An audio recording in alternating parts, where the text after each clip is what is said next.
अस्सलाम वालेकुम दोस्तों, आज मैं कुवैत की एक न्यू वीडियो के साथ हाजिर हूँ। दोस्तों इस वीडियो में आप लोगों के साथ एक न्यू अपडेट शेयर करने वाले हैं और ये अपडेट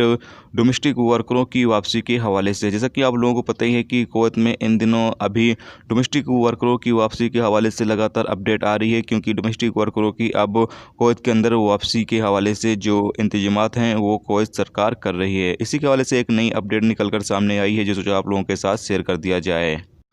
अपडेट यह है कि कुवैत एयरवेज और जजीरा एयरवेज ने 34 देशों पर लगाए गए प्रतिबंध को हटाने के लिए मंत्रिपरिषद के फैसले का सभी को बेसब्री से इंतजार है। उन्होंने घोषणा की है कि वो स्थिति को संभालने और उड़ानों को फिर से शुरू करने के लिए पूरी तरीके से तैयार है। नागरिक उड्डयन प्रशासन ने शनिवार को कुवैत एयरवेज के निर्देशक मंडल के प्रमुख अली मोहम्मद अल दुखान और कुवैती जजीरा एयरवेज कंपनी के निर्देशक मंडल के अध्यक्ष मारवान बोदिया के साथ बैठक की और इस बैठक के दौरान कुवैत एयरवेज और जजीरा एयरवेज ने बताया है कि वो अपनी फ़्लाइटों को उन 34 देशों के लिए स्टार्ट करने के लिए बिल्कुल पूरी तरीके से तैयार हैं, जिसमें डोमेस्टिक वर्करों को वापस लेकर आया जाएगा। उन्होंने बताया है कि डोमेस्टिक वर्करों की वापसी के बाद उनको 14 दिनों का क्वारंटाइन का जो पीरियड है उसको फॉलो करना होगा और एक दिन का उनका खर्चा जो है वो 30 KD से ज़्यादा नहीं आएगा। जबकि साथ में बताया गया है कि इन 14 दिनों का जो क्वारंटाइन उनको किया जाएगा, इस दौरान उनको 3 टाइम का खाना भी दिया जाएगा। जबकि साथ में बताया ये भी गया है कि 7 दिनों के बाद उनका जो कोरोना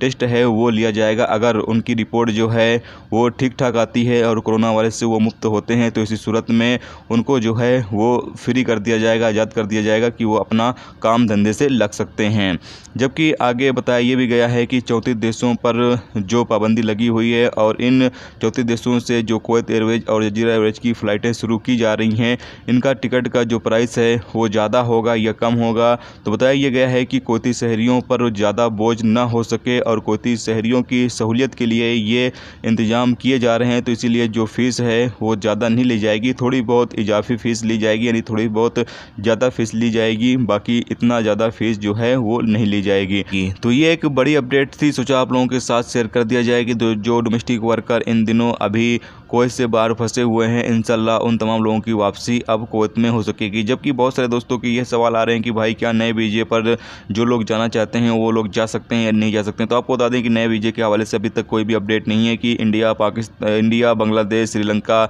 या फिर नेपाल वगैरह से जो नए वीज़े पर लोग कुवैत जाना चाहते हैं डोमेस्टिक वर्कर के तौर पर, वो लोग जा सकते हैं नहीं जा सकते हैं, इस बारे में अभी तक कोई भी अपडेट जारी नहीं हुई। जैसे ही कोई अपडेट आती है वो भी मैं आप लोगों के साथ शेयर कर दूँगा। और आपको बता दें कि डोमेस्टिक वर्करों की नए वीज़े पर वापसी के लिए ज़रूरी है कि इमिग्रेशन का जो काम है वो स्टार्ट होना चाहिए और अभी इमिग्रेशन का काम जो है वो इंडिया में बंद है। जब इमिग्रेशन का काम स्टार्ट होगा उसके बाद ही नए वीज़े पर लोग जो है वो कुवैत के अंदर एंट्री कर सकेंगे।